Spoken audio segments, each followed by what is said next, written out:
Warning: the following program contains scenes of gross misconduct of lab safety among two high school friends who compete to annoy one another.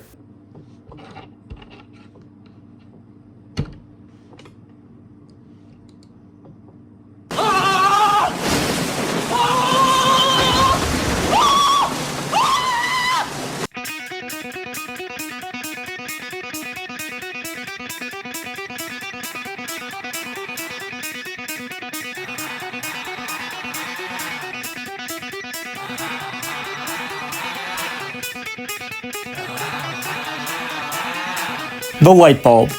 You know, that thing that appears over people's heads when they get an idea? Light bulb. It's something that we take for granted every day, and something that is commonly used across the globe. The creation of the light bulb was a glowing milestone in human history. Literally. While Thomas Edison gets most of the credit, inventors like Humphrey Davy and Joseph Swan also played key roles in lighting the way. The basic idea: run electricity through a filament in a vacuum so it heats up and shines without immediately catching fire. Simple, right? Well, not exactly, but that's not stopping us from trying it out in Andrew's basement.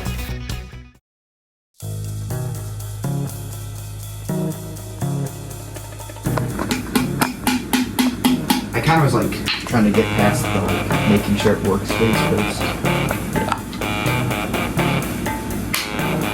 The plan that Andrew and I had concocted was to create a homemade light bulb out of what we could find in his basement. Did you break it? We found this YouTube short that was sort of the blueprint that we used for our homemade light bulb. The items that we used for this homemade light bulb were a bunch of 9-volt batteries, some graphite or lead for a mechanical pencil, some machine screws and nuts, some wire, and a plastic jar. Going off of the YouTube short, we successfully recreated the homemade light bulb. As you can see, the jar sort of acts like the glass, which would cause a vacuum, and the lead would act as the filament or the stuff that would light up once the light bulb was turned on. The metal screws would just be used to conduct the electricity. Okay, well, we got the completed light bulb. The lead will act as the filament. We got the battery underneath. No, that's not. This is the battery. Well, that's what I'm talking about. Awesome. It's gonna connect to the screws right here, which will go to the filament, and then it'll glow. So, ready? Yeah.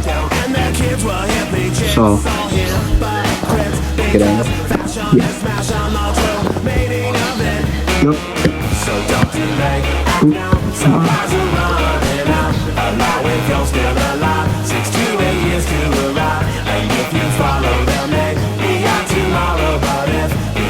Now some of you with a keen eye may be thinking, wait, there's no glow. This was the first problem that we had encountered. You can see that there's smoke on the side, and yet the filament wasn't glowing at all.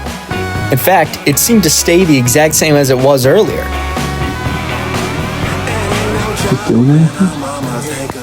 Wondering how we could solve this issue, Andrew and I quickly started brainstorming ideas, and all of a sudden, a thought just popped inside of our heads. We would increase the distance between the screws, get a longer piece of lead, and increase the amount of batteries that we were using in order for there to be a brighter glow, or in our case, for there to be a glow at all. But as we were constructing our newer light bulb, we came across a shocking discovery. So, Let me just send you a screenshot of this. I mean, yeah, but let's kind of like include this in the video. Sure, you can include it in the video.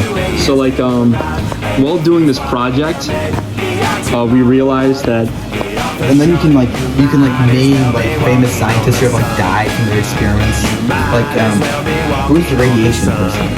And Mr. Lesher included him or her in like one of his jokes. Him? It's a her. And something else. She like died from radiation. Yeah. So in the name of science, we've been Inhaling lead in Andrew's basement. yes. After some quick modifications, we were now ready to test our finalized light bulb. Got it. Okay, so we got a long piece of lead as the filament. We got 3 batteries. So let's do this now.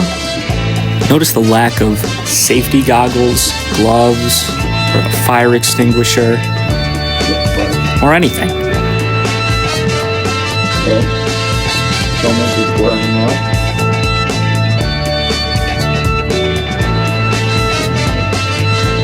That's a little bit.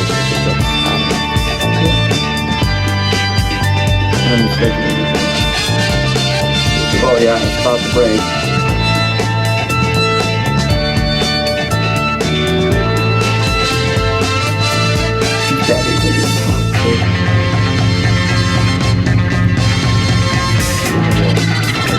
Like a light bulb. Yeah. Almost like that's the whole point of our project. Oh, there we go. Right. Oh, there we go. You like go? Oh, it broke. Oh, there we go.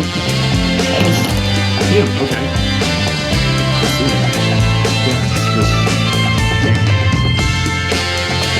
When passing current through the lead, electrical energy is turned into heat and light. The resistance of the lead was low enough to heat up and break the piece of lead, rendering the bulb now useless. We found that longer pieces of lead had less resistance than longer pieces through our multiple designs. We found a couple things to add next time we make a light bulb. We'll make sure the outside of the bulb is completely sealed, like an actual light bulb, so the filament burns slower because it comes in contact with less oxygen. We can also try different thicknesses or types of lead to see what impact that has on the burn time. In conclusion, we were able to make a homemade light bulb and demonstrate how one works in the process, and somehow, neither one of us shocked or burned ourselves. Now, if you'll excuse me, Mr. Lesher, I'm gonna go in my basement and start inhaling some burnt lead.